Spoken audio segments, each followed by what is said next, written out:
I think we all agree that manipulation is a very hot topic in the crypto world. Often the finger is pointed towards exchanges or whales that they've forced some sort of crash in the market. From the research that I've done, I don't necessarily believe that this is a total lie, but it's definitely far from the truth. Manipulation often comes up when there is a crash in the market, but when the market is going up, manipulation is left off the table altogether. So I've got the charts to get through. We're going to look at traditional markets as they have also been crashing. Bitcoin, cryptocurrencies, of course, this is all part of the 18.6-year real estate cycle as we lead up into that peak, being part of that winner's curse phase at the moment. And then what happens with a forced liquidation, a forced crash of Bitcoin or MicroStrategy. Hit the like button if you find value from the content. And of course, if you want to support no bullshit TA, just the raw data and the charts presented to you on almost a daily basis when I'm here on the channel. So thanks again for your support, liking and subscribing. If you guys are part of the free crypto and economic report, you would have received this in your inboxes yesterday. If you want that delivered to you once a week, the link is in the top of the video description. Subscribe to that. Yes, it is the email list, and you will receive that once every week. All right, we have headlines for February. Basically, the Bank of America talking about the potential of a forced crash, bubble exceeding the .com, the Nifty 50 era, and warns of a 40% correction for the S&P 500. Now, I think that is wildly incorrect. I can't see us getting a 40% correction from these current levels. And mind you, this was on the 15th of February, so it's only 11 days ago.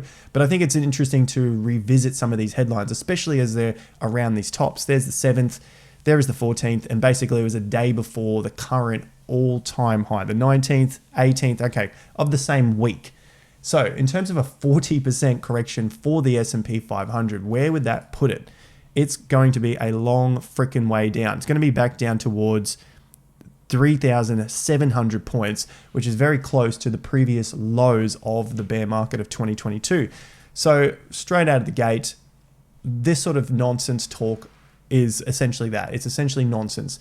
But why am I bringing this up? Well, I think we might start to see more of these headlines, especially if this type of pattern continues to play out over the next several days and weeks for the S&P 500.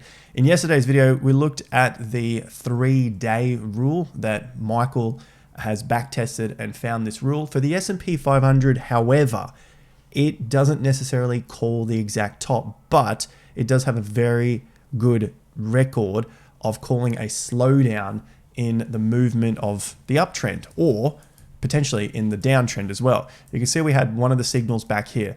There's an all-time high, an inside day, down, but the price went higher. Again, we see another one, down, inside, down. And now where we find ourselves is basically still within this trading range. So the point of the signal is to give you an early warning sign that maybe the trend is slowing down, potentially even reversing trend. And it's taken several months to get to this point now. We have another one showing up here. 1, 2, 3, now into the 4th day, underneath the 50%. Nice little pushback higher. That's in the short term. But in the longer term, if we do see markets start to come down, the S&P 500, the same levels still apply here. 5,800 points as we looked at yesterday in the last several weeks. 50, so that's 58, 57, 56. Worst case scenario, you don't want to see the price go below the August low, which is at around 5,100 points. So again, just to recap that, I think we may start to see some more of these sorts of headlines. Again, just throw it to the side of it being headlines. But if this happens, then we may see Bitcoin also continue down over this time. It's not often that you will see the price of Bitcoin going up in a strong fashion, a nice strong trend to the upside if the S&P 500 is also coming down. So that's the short term for the S&P 500. The NASDAQ's in a similar position, except with a lower high compared to the previous top there in December on the 17th. The lows here at 20,700, and then the next 50% levels at 19,900. And I think that goes pretty well to the headline here as well, because of the bubble exceeding the .com or the Nifty 50. Remember, markets can go a lot higher. than we expect. The old saying of the markets can remain irrational longer than you or I or the market or others can remain solvent. Basically, all that means is they can just keep shooting up higher longer than the money that we have in our trading accounts. Plenty of support to the downside to maintain the long-term structure here for the NASDAQ. And before you start thinking maybe we're getting on the side of cope, we've got to go a long way down for us to get there. And this has been the story now on the channel, at least my own analysis that I've been sharing with you guys for a number of years. Every time we get these sort of corrections, people often say, oh, this is the end, it's over, your 18-year cycle's wrong. And it's just been going on for years upon years upon years. And we've been going up here. We had a bear market in 22, and now the prices are way high. Look from the lows to the highs. That's a 109% move. So over 100% from 2022 to the tops there in 2024, 2025. Now over to the longer term here for the S&P 500. What could these start to look like if we were to see some sort of intermediate correction here? Now, these are all, of course, ifs, because no one holds the keys or certainty to what happens on the black side of the chart. No one knows what happens on the right side of the chart. We're just throwing out, weighing up probabilities. And it would be nice to see some sort of correction here, because this move has just been going on and on without any sort of significant anchor point. Remember, we talked about this a couple of videos, December actually. I was looking for some sort of anchor point to come into the market. Meaning we need some sort of significant low to start measuring from. And we've basically been grinding around now since November at these highs with a range of about 58 to 6,100 points. Now, where these arrows are corrections along the bull market, one of the biggest bull markets in history, going from 2009 to 2022, you know, an 12 to 13 year bull market here. But with each of these corrections, you hear the same thing again: recession. It's over. The GFC is coming back. GFC 2.0. This was the global financial crisis here, and that's what the calls were for all the way up into 2018 and also 2020 when we had the COVID crash, and then 2022. So the point of this is these corrections ranged anywhere from sort of 15, 17, 20%. Up to about 35% with the COVID correction. The 2022 bear market was also 27%. And through 2015, which is one of the interesting years here, you had a correction over a few months being 12%, a rally into a lower high, and then another correction here to of 14%, with the total high to low being 15.2%. Now, all I've done here is take this tool. So we have a bar pattern, just get a replica of these periods. So looking at 2015 and also the movement from 2011, and then just applying it here, looking at a bit of a fractal for this period. So you can see the market come up, retest, and then start to grind around for a period of time before eventually breaking higher. Now, I'm not saying that it's going to take this much time to get to the breakout of the diagonal uptrend.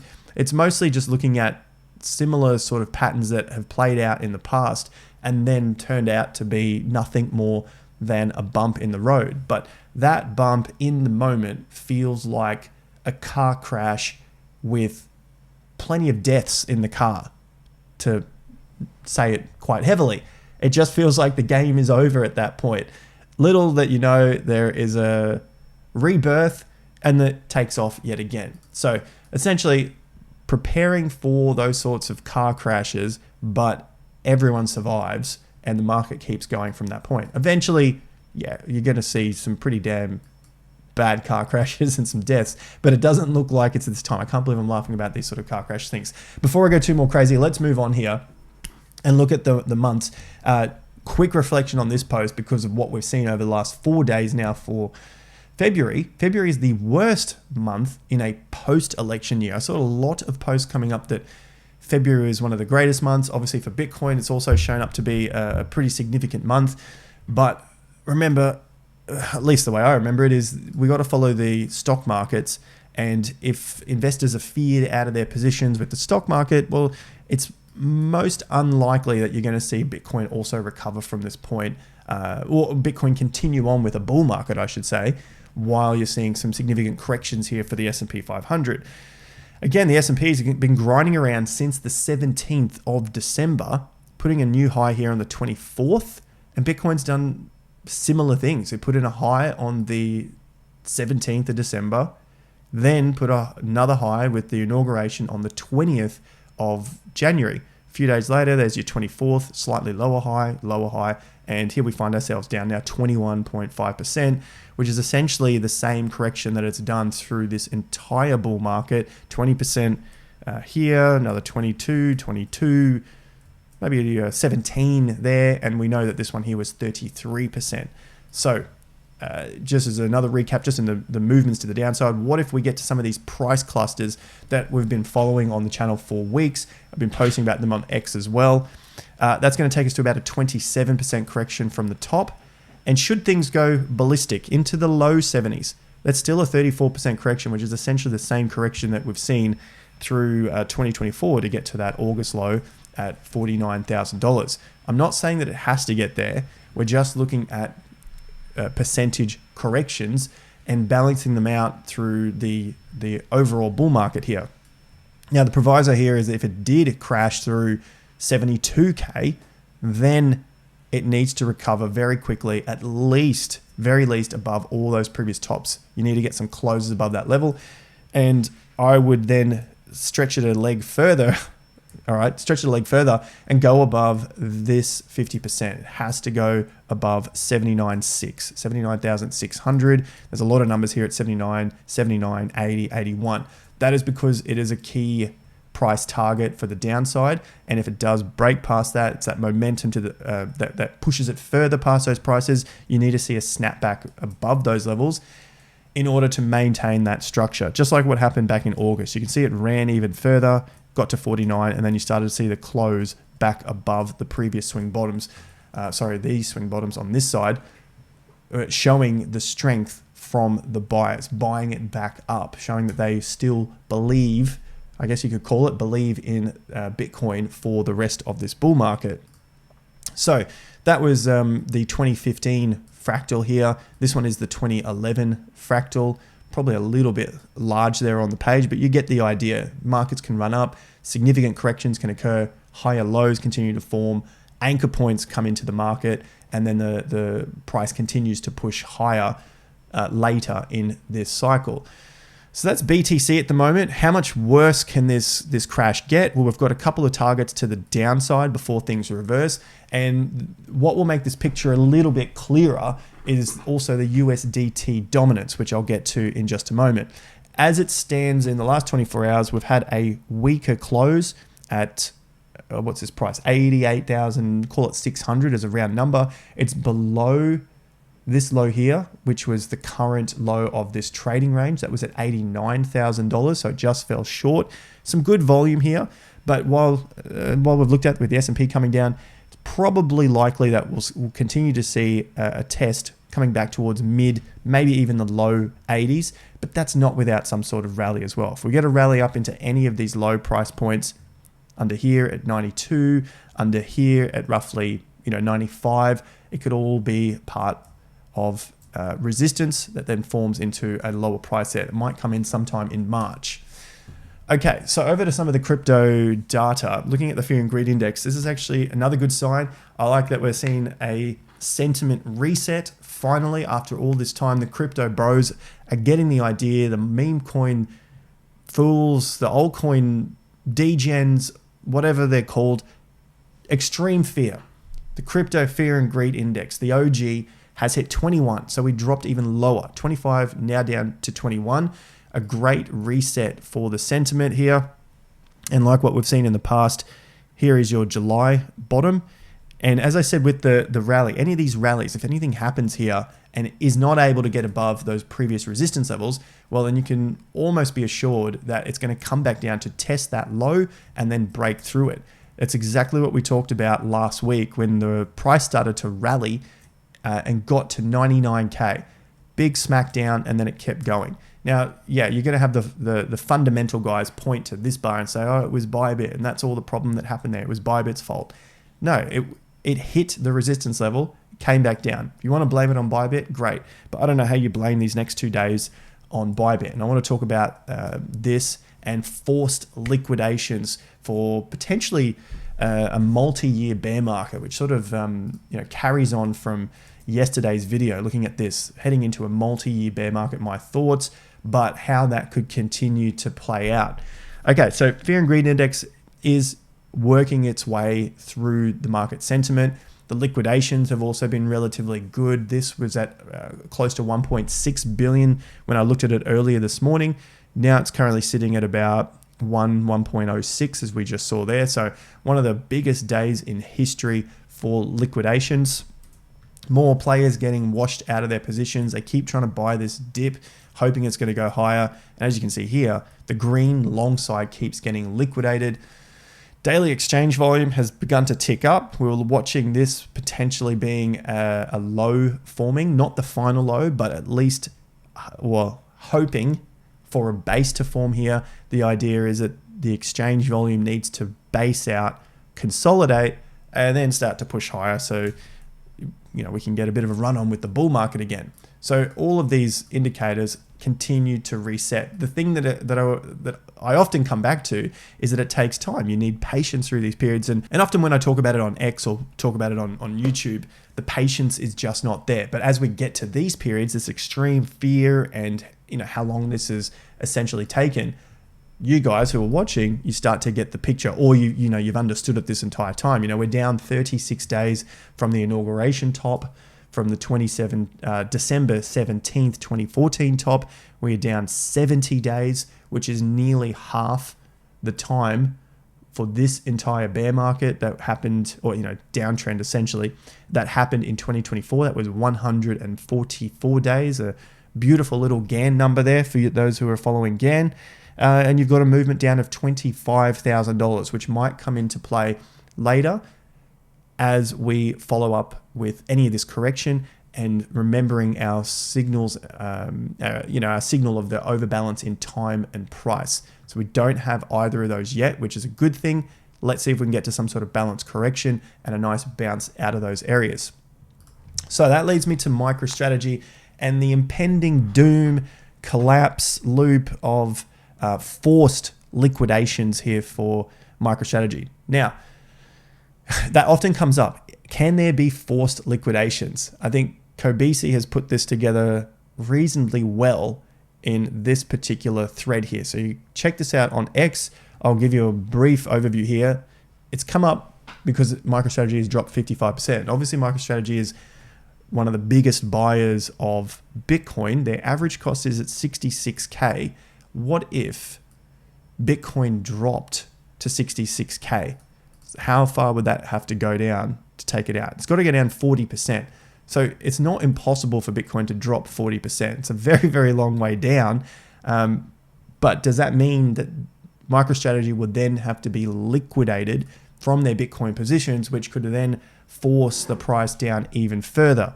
Now, just to cut to the chase, Saylor says here, no, we can't be liquidated. We would just buy more of the Bitcoin, even if Bitcoin fell to $1. But then that brings up the question. Now, this is very, very high level because I want to get on with some of the altcoin charts as well. But that brings up the question, well, how do you buy the Bitcoin if you don't have the money to buy the Bitcoin? So Saylor talks about raising more capital, his 2021 plan. The plan is to raise 21 billion of equity and 21 billion of fixed income instruments, including debt, convertible notes, and preferred stock over the next 3 years. So he wants to raise 42 billion. Is that right? 21 and 21. I know that equals 42, but it sounds wild to raise, $42 billion. The problem seems to be if the price goes down, if the price of MicroStrategy collapses, that's one thing. But if the sentiment around MicroStrategy is not there, then you're not going to have the buyers coming in, stepping in to buy up this stuff, MicroStrategy's, Michael Saylor's plan of the equity here, the 21 billion of fixed income, including debt, convertible notes. And so this all is part of the stock Class A common stock, our perpetual preferred stock, which will be senior to our Class A common stock. So if no one has any faith in the stock price anymore to go up, the sentiment is dead in the ass. Why would anyone be dropping 42 billion into MicroStrategy or to Michael Saylor to then go and buy the Bitcoin, even though Saylor believes that we would just buy the Bitcoin if it fell to $1? If all this shit fell to $1, I can't see anyone wanting to buy it. There'd be a fundamental shift. There had to be a fundamental shift in the belief of Bitcoin that it actually has any form of value left anymore. The reason people get interested in it is because the price is going up. You have the smart money coming in, buying up the bear markets, and then more people get interested in the price as it continues to rise. That's essentially what we've seen this time. So if we saw the sentiment shift, prices start to fall, 3 years from now, he's trying to continue to build this $42 billion base. MicroStrategy stock is also falling. People don't have a belief in this stock anymore. I find it very hard to believe that he's going to be able to bring this $42 billion together in order to buy up the Bitcoin, which will then lead to the forced liquidations over the next several years, which leads full circle to the discussion yesterday heading into a multi-year bear market. If you missed out on this video, I'll leave a link to it at the end of this one so you can catch up. Check it out after this. Yes, 32 minutes, but there are some timestamps in there for you to catch up with. The dates to maturity for MicroStrategy to avoid some forced liquidations are here. Maturity 2027, 28, 9, 30, 31, 32. This is the amount that is of debt that's coming up around those years. And so if it's not balanced at the right prices, then things might get out of hand. Now, the majority say that it's almost impossible. It is highly unlikely that this happens.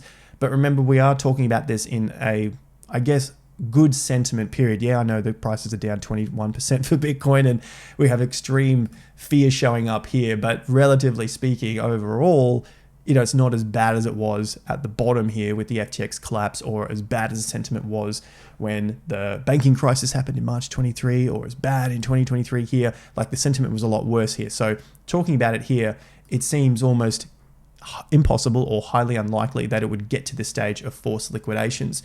But these sort of things, they can't necessarily go up forever.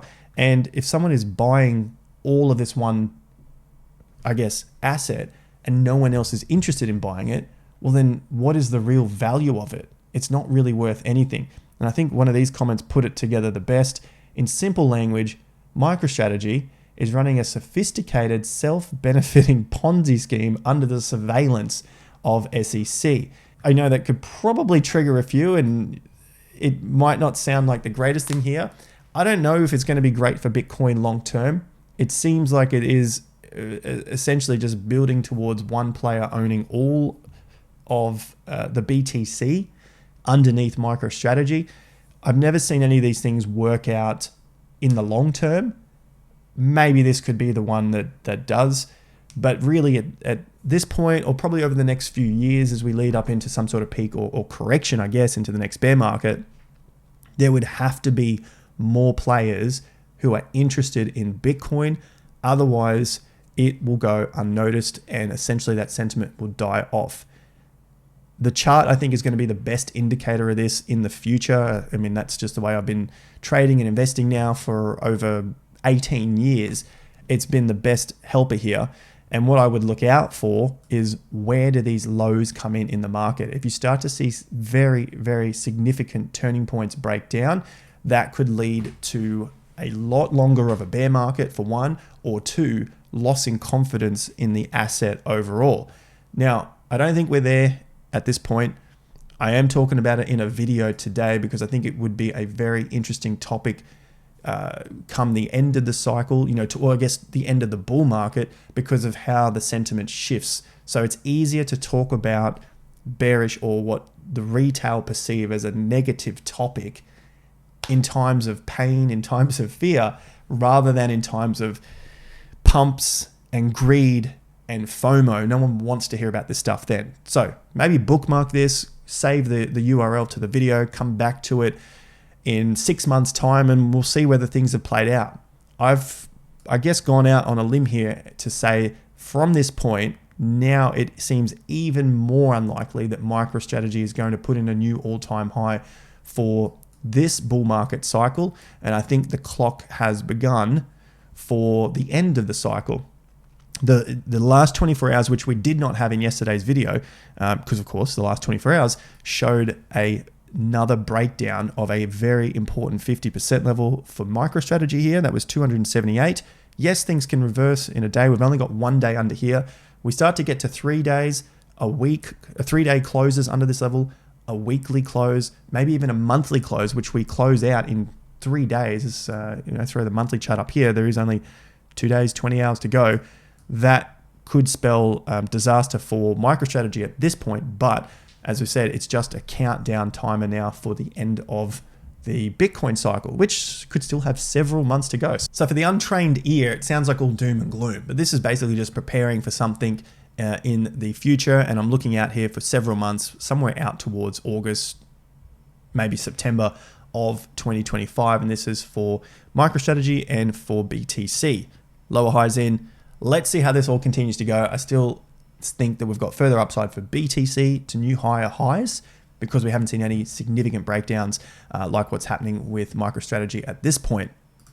So the positive signs here are with the USDT dominance, which has come out to test the upside levels here that we looked at yesterday. This is the 5 to 5.3% of USDT dominance. It hit dead in the middle of that, 5.15. So halfway right through the 5 to 5 1/3. There might still be a little more upside here for USDT dominance, which of course would mean you'd see further downside for Bitcoin and cryptos, but it doesn't seem too far off. So, I'm looking here at something like how much longer does this have to go? So we're definitely closer towards the end of, I guess, the move to the downside and the start of something fresh. And the feeling has definitely met with how dire things seem, this extreme fear.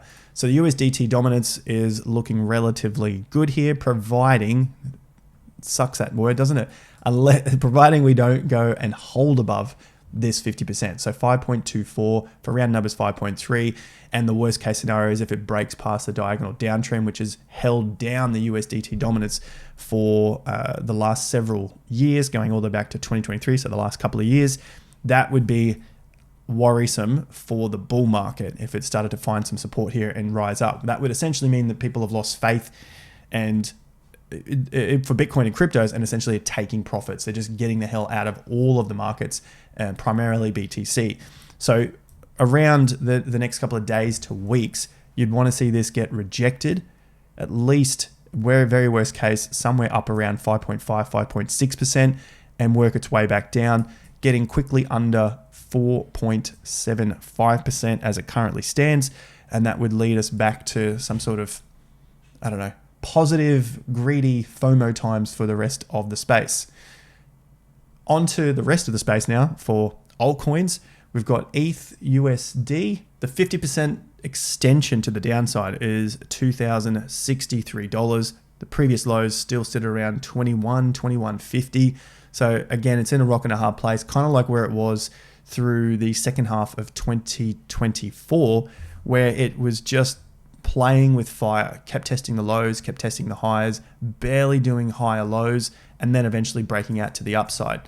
Still in play is the double, if not triple top here. And if that extension is to play out, you've got several large areas. One in particular is down here at 1166. So that's off this double top. That's a 150% move of the double top. Closer to the market, less scary, I guess, if you want to call it that, 2,063 to 2,146. Invalidation of all these levels closes above 2,900. You can see all the tops here that have been rejected so far. Every time something gets rejected, comes back to test the lower prices. And that's why that invalidation level is so important for ETH to overcome in the next few days to weeks. So basically say by the end of March, it's got to happen. Back above 29 and closing above that level. Solana, on the other hand, has continued to show weakness. It went a little lower yesterday. Some volume came back in, push higher, but it did not close above the 50%. 152, 150 is really a key level there for Solana to hold. Otherwise, back on for the tests of around 110 to 120. This all showed up with the 3-bar rule that we've been tracking for many months now on the channel. 3 bars came up at the November top. All that means is the chart is likely going to show a lot of weakness, more than what it has shown in the most recent history. That essentially just comes from the sentiment. Buyers did not step back in for 3 straight days, and three days can be a pretty significant time period, especially at significant highs. And this was a significant high because it tested the previous old all-time high at $260, $265. So that started the slowdown for Solana. One quick spike out with the Trump coin, closes underneath, and then the 3-bar rule happened again, this time on the weekly chart. So it's a longer time frame, ouch, which suggests further downside. Inside, down, down, inside, down, and it's followed through this week with a close under 50%. And of course, we should all know how important the 50% levels are, especially if we're looking to take profits or protect positions. It brings me back to 2022 when Solana broke down from around 130, which was a 50% level. And I just thought it was natural to sell something to take profits. I was met with some of the biggest hate I had seen ever online. That was back in 2022 when I posted about selling Solana at 130. So last couple of XRP holding above 50%. From yesterday, it's also had a slight reversal here. There is your low, bit of a bounce. Nice little close above the previous swing bottom. So you can see the subtle signs of strength compared to something like ETH, which didn't close above those lows at $2,500. So in a slightly stronger position there. Doesn't mean that the run is over. It just seems like it just means that it could be in a stronger position when the inevitable, let's call it that, the inevitable altcoin market comes back. Slightly stronger here, but as I said, doesn't mean it can't go any lower from this point. Same deal with SUI, which at the moment is attempting to close above the 50% level on the daily. I believe it did. Yes, it got one close above here. Nice bit of volume that came back in and above those previous lows.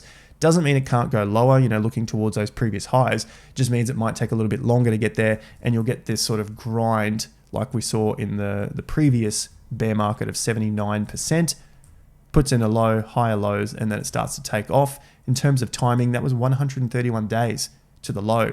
So if you've got some patience, then you'll be looking out for halfway is going to take you into mid-March. So half of 131, roughly around that 66 days. There's about 50% that takes you, as I said, to around mid-March. So let's just watch to see what happens into mid-March, if we can start to get some sort of recoveries. And everything becomes rosy again, but only for the strong.